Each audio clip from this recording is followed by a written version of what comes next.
Testing mo. Baka pa hanggang 30 lang takbo lagi.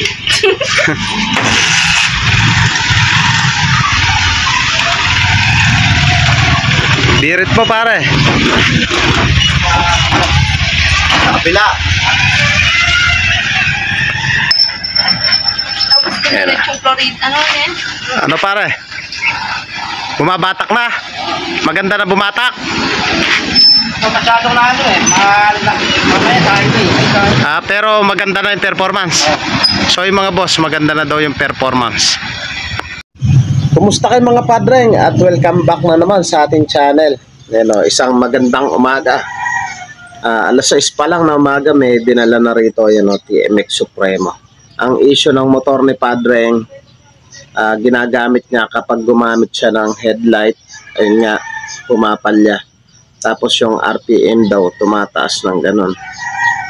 Hanggang sa nawalan na daw ng kuryente at dinala niya na rito. Hindi niya na mapaandar.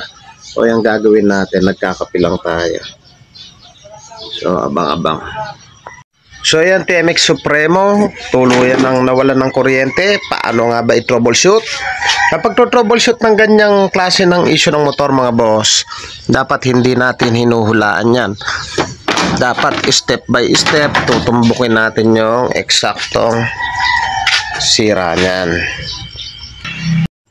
Kaya naman kung ganito rin yung issue ng inyong motor at kasalukuyan mong pinapanood ang bidyong ito, ay hindi ka naliligaw ng landas. So napaka-importante na sa pagto-troubleshoot ng mga ganitong issue, dapat meron po tayong test light. At lingid naman sa kalaman natin na ang TMX Supremo o yung 150, battery operated na po sila. So gamit yung ating test light, tutumbukin natin yung eksaktong sira niyan. Itong clip na hawak ko sa kaliwa, ilalagay lang natin yan sa negative, tapos tatanggalin natin yung positive terminal ng battery, tapos yung dulo ng test light ilalagay natin doon. Habang tinatadyakan, dapat maglalabas ng kuryente o iilaw yung ating test light. Kapag hindi umilaw, ibig sabihin dalawa lang po yung sira niyan. Isang stator o kaya naman sira na yung kanyang regulator. Pero bago ang lahat, i-check na rin natin yung battery kung meron pang laman na natitira.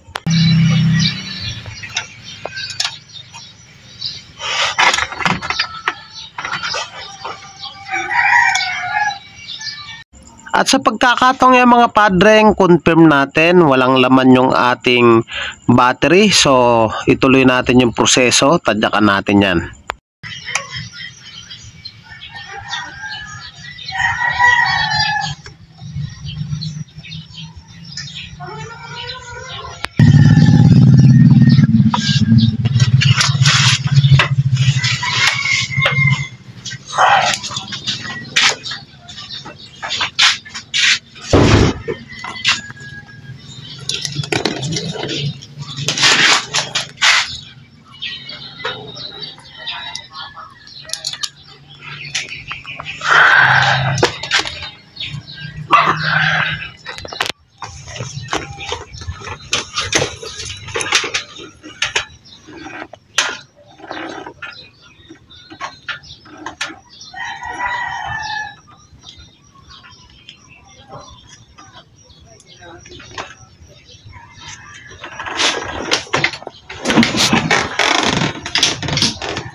So yun mga boss, na-confirma natin hindi naglalabas ng kuryente yung ating stator o kaya naman yung ating regulator. Alin man sa dalawa na yan ang may problema. So yun ang tutumbukin natin kung alin dyan. So tanggalin na muna natin yung side cover. Dito na muna tayo sa kanyang stator. Ang sinasabi ni boss, ang issue ng kanyang motor, nung una umaandar pa, pag nag headlight namamatay na yung makina. Bago pa nagloko ng ganyan, pag tumatakbo daw, parang bitin sa takbo, parang mahihirapan o walang arangkada, parang tila daw kinakapos. Dito sa kanyang socket, hugutin lang natin socket ng stator. Tatlong kulay dilaw po yan. So ayan, gamit yung ating test light, aalamin natin kung good pa ba yung kanyang stator. So ayan, hugutin lang natin yung isang wire yung nagsasarili. Tapos maglagay tayo ng kapirasong wire, idikit natin yan dito sa kanyang body. So itap na muna natin dito, tapos yung dulo nyan ilalagay natin dito para mapalabas natin yung kanyang kuryente. At alamin natin kung maglalabas po yan ng kuryente. Once po na binody ground natin yung isa, dapat maglalabas yung dalawang natitira ng malakas na ilaw o malakas na kuryente. So gamit yung ating test light, ilagay lang natin sa negative yung clip. So ayan, tadyakan natin, check natin kung maglalabas ang kuryente. So dapat malakas po yan pag tinadyakan. So ayan na, wala. So sa kabila, so tadyakan ulit natin, dapat may lalabas po yan na malakas. So yan wala rin. So yun, na-confirma natin na may problema na yung kanyang stator. So kailangan natin buksan yung kanyang magneto cover para magamitan natin yan ng tester kung totoo nga bang may problema.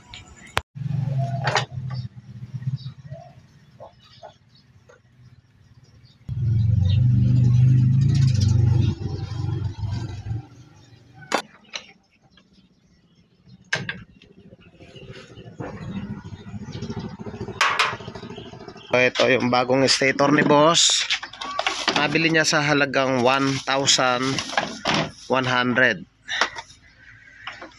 So ito, tatlong wire na po siya, tatlong dilaw. So tuturuan ko kayo kung paano mag-test nito gamit yung ating tester. Tapat lang natin dito sa diode sign para ma-check natin yung kanyang continuity. So check natin mga boss. Ayun, tumutunog siya, may continuity. So ngayon, i-set up ko muna. Set up muna natin. Pasok lang natin dito mga boss, dito sa kabilang terminal. Dito, ayan. Pasok natin. Ayan, nakapasok. Tapos yung isang wire, dikit natin sa body, dapat hindi tutunog. So ayan hindi tumutunog. Lipat natin dito sa kabila. Ayan, ayan. Tapos dikit ulit natin sa body, dapat hindi tutunog. So ayan, goods. Lipat natin dito sa baba, dapat hindi tutunog yan. Wala mga boss. Tutunog lamang yan dito dahil may continuity yan. Ayan sa kabila tutunog din. So yun ang mga padreng, nabuksan na natin yung kanyang stator. So ipapakita ko sa inyo. Ito yung luma nya. So same procedure lang tayo. Okay. So kahit magkabaligtaran tong test proof natin, pwede po yan.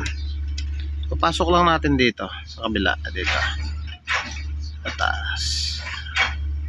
Ayan, nakapasok na mga boss. Tapos sundutin natin sa body. Ayan, tumutunog So sira na po siya. Lipat natin dito sa kabila. Dapat po hindi tutunog sa body yan. Ayan tumutunog. Dito sa kabila. Dito. Okay. Tumutunog, di ba? Nakita nyo mga boss. Dito yung bagong bili ni Bossing. So umaandar pag binuksan yung headlight o nagbusina, namamatay daw. So yun yung issue, yung kanyang stator. So pasok lang natin. So ayan, nakapasok na. Okay natin dulo. Tingnan niya mga boss. Oh. Hindi siya tumutunog. Oh. Oh, diba? So, kasi good to. So, kakasalan natin ito. Kasalan natin doon. So, yung mga boss, kasalan natin. Salpak na natin dito. Salpak ko muna. So, yung mga boss, nakabit na natin. Pwede na natin salpak yung kanyang sakit. Ito, so, salpak na natin. So, yung mga padreng, nakasalan natin yung stator ni Bossing. So, tanong natin siya kung ano nangyari. Boss, nung umaandar, pag nag-headlight ka, namamatay. Oo, namamatay siya. Namamatay, tapos yung RPM dito, ano nangyayari dito? Sumasagad. Sumasagad na ganan.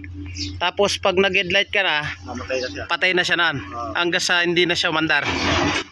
So, ayun.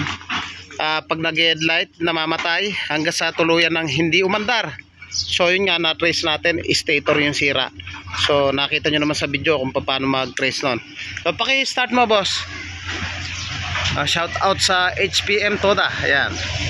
Parang Sherwin, oh. Ayan, birit mo, birit. Ayan, oh. Try mong mag-headlight, headlight. Headlight na. Naka-headlight na yan. Ayan, naka-headlight na. Ayan. Pundi lang yung kanyang headlight. Ay sira yung switch. Pero ayan, pag nag-headlight dati, pag ginano niya, namamatay na. So ayan, good na. Sino kaya ito? Sige, pindutin mo. Ayan, pinindot niya na yung kanyang headlight pass para lang magka-headlight. Biritin mo kung mamamatay. Sige, headlight pass mo. Birit. Hindi na namamatay. Anong masasabi mo, boss? Okay. Okay na. Yan, okay no, kahit naka-headlight, hindi namamatay. Sa halagang 1,100 ba to? So, replacement lang yung kanyang binili. Sa halagang 1,100. Ito yung original. Yung nakakabit, replacement. So, yun, okay na. Mga padreng, kung nagustuhan mo yung ganitong tutorial at bago ka pa lang sa akin channel, huwag niyo pong kalimutan na paki-like, paki-subscribe at pakihit na rin po yung notification bell para updated po kayo sa mga videos na ilalabas ko. Thank you po sa inyo, God bless at mabuhay po kayo.